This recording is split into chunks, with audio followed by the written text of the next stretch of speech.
相處舒服便是良緣。我係子琳，今晚嘅藥方係最好嘅感情從來唔轟轟烈烈，而係相處自在，久處不厭。不必刻意討好，不必費力迎合，唔需要猜忌拉扯，唔需要擔心失去。相處之時輕鬆自在，沉默都唔會尷尬，閒談都滿是溫柔。好嘅關係會治癒人心，讓你放鬆做自己，不用偽裝，不用勉強。壞嘅感情只會不斷內耗，讓你患得患失，身心俱疲。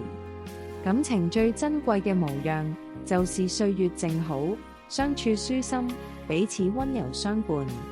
難道費力拉扯嘅關係，能夠比得上自在隨心嘅良緣？我係子琳，隨心相交，珍惜舒緩，點個訂閱，願你從此百毒不侵。